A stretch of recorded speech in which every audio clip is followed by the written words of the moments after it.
যদি না থাকে কোনো প্ল্যানই বাস্তবায়ন হবে না। আজকে আমি একটি বিল্ডিং কত উপরে উঠাবো, ভার্টিক্যালি এটাকে ইনক্রিজ করব নাকি হরিজন্টালি করব, আমাকে বুঝতে হবে যে যে ভারটা আমি যে মাটির উপরে দিচ্ছি এই মাটির এই ভারটুকু নেওয়ার ক্ষমতা কতটুকু আছে।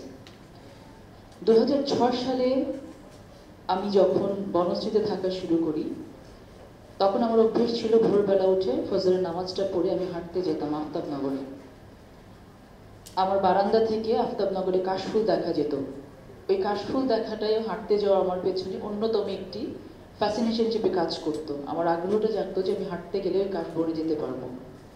কিন্তু আস্তে আস্তে যখন বনশ্রী বাড়লো, আফতাবনগর বাড়লো, এখন 2025 সালে এসে আমার বাসার বারান্দা থেকে নিচে যা দেখা যায় সেটা হচ্ছে জন্ম থেকে মৃত্যু পর্যন্ত এমন কিছু নেই যেটা আমি আমার ওই বনশ্রী এফ ব্লকের রাস্তায় পাই না। আমি যখন বাসায় ঢুকি আমার খুব কম সৌভাগ্য হয় যেটা 10টা 11টার আগে আমি বাসায় ঢুকতে পারি। কিন্তু যদি কখনো দেখি যে 7টা 8টার দিকে কাজ শেষ হয়ে গেছে আমি বাসায় ঢুকতে পারবো, আমি আধা ঘন্টা অপেক্ষা করি যে না, এখন বাসায় ঢুকলে আমি জ্যামে আমার বাড়িতে ঢুকতে পারবো না, কারণ যে পরিমাণ ফ্লোটিং মার্কেট একটি রাস্তার উপর দিয়ে আছে।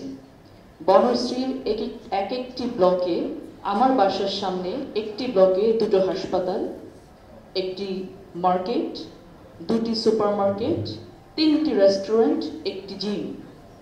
দিস ইজ আ রেসিডেন্সিয়াল এরিয়ার একটি ব্লক, এফ ব্লক। যদি কারো কখনো সুযোগ হয় আপনাদেরকে ঘুরে দেখে আসতে পারেন।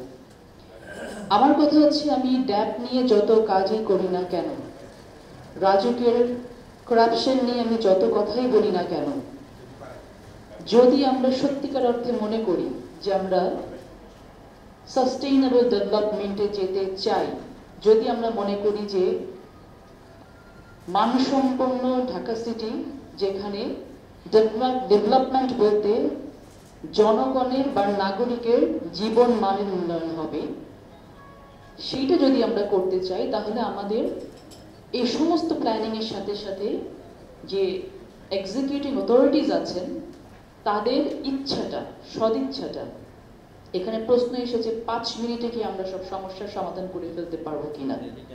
আমরা যদি 2 মাসে সনদে লেখা সবকিছু প্রস্তাবনা এক্সিকিউশনের ক্ষমতা রাখছি বলে মনে করি, তাহলে 5 মিনিটে তো আমরা বসে এতটুকু চিন্তা করতে পারি, বা 5 মিনিটে আমরা বসে তো এতটুকু সিদ্ধান্ত নিতে পারি যে এই যে যে পরিকল্পনাগুলো করা হচ্ছে এই পরিকল্পনাগুলো, এখানে একজন অত্যন্ত ভালো বক্তা খুব ভালো একটি কথা বলেছেন যে পরিকল্পনাগুলো কদিনের জন্য করা হয়, অথবা ক বছরের জন্য করা হয়, অথবা কত শত বছরের জন্য করা হয়। 95 সাল থেকে নগরায়নের যে পরিকল্পনাটা করা হয়েছে, প্রতিদিন আমরা দেখি যে বর্ষাকালে রাস্তায় পিচ ঢালা দেওয়া হয়, পরবর্তী বর্ষা আসার আগে সেটা উঠে চলে যায়।